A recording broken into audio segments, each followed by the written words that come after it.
Maal taate? Maal yaadaatii jirta? Hi, Omayu. Ati garuu anga yoona channel OTSSI subscribing godhin jirta. Meedatti mimee. Anseersee channelicha subscribe godheetiin jira.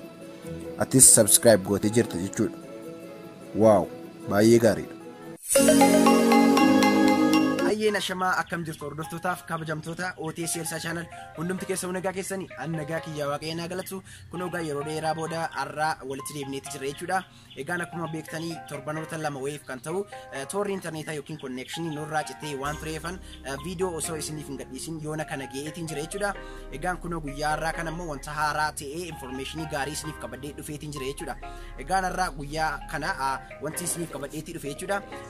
Akka Huaweiin hojiitti deebi'ee isin beeksisuudhaafan dhufe jechuudha. Huaweiin egaa akkuma beektanii yeroo darbe keessa baanii ta'ee ture jechuudha.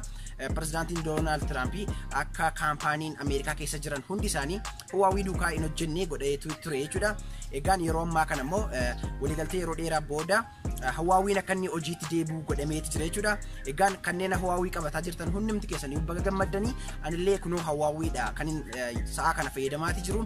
Huawei gaa hojiitti deebi'uun isaa faayidaalee hedduudha jechuudha kan inni qabu. Akkasumas illee immoo operating systemii haaraallee akka isaan hojjetaa jiranii informationii ilaaleeti jira jechuudha. Akkuma screen irraa argaa jirtanii operating systemii kan mataa isaanii yookiin fakkeenyaaf bilbila nama hundumaa kan Androidis ta'e kan iPhone yoo ta'u jechuudha.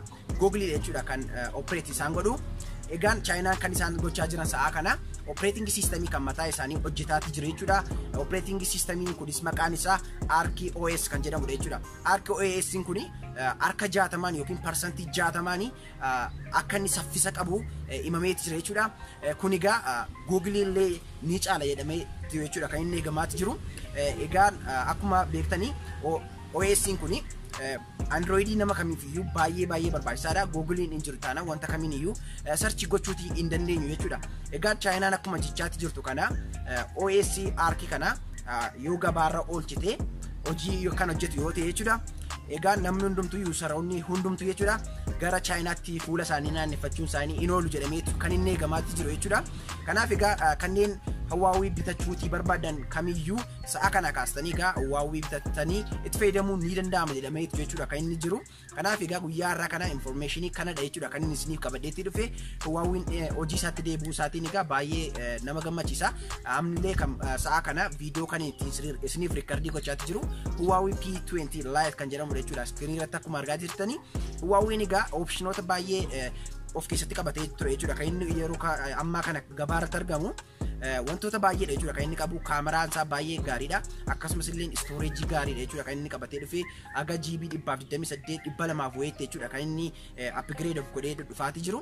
Kanaaf egaa yeroo ammaa kaastanii akka barbaadanitti itti fayyadamuu ni danda'ama jechuudha. Huawei of harkaa qabaa nan bitee nan kassare jettanii uumamaa tokko hin cinqaminaa isiniin jechuudhaafan dhufe jechuudha hordoftoota tiyya.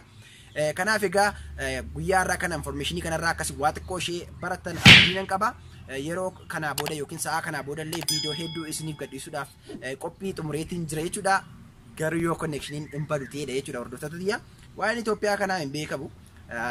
Yoo barbaadan hin balleessu, yoo barbaadan hin fidu. Nutti manis hin balleessanii, nutti manis hin fidani.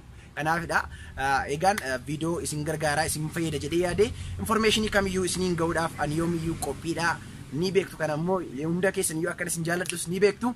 Egaan chaanaalii koo kana subscribe gochuu hin dagatinaan isiniin jedha. Akkasumas illee nannaa subscribe gootanii mallattoo bilbilaa kan fuuldura tuqaasuudhaan viidiyoon isiniif gadhiisu hundi isaa akka ofiin isin qaqqabamu godhadhaan isiniin jedha. Informationii kan biraan yookiin barumsa kan biraan hanga garuutti nagannaaf tura. Show!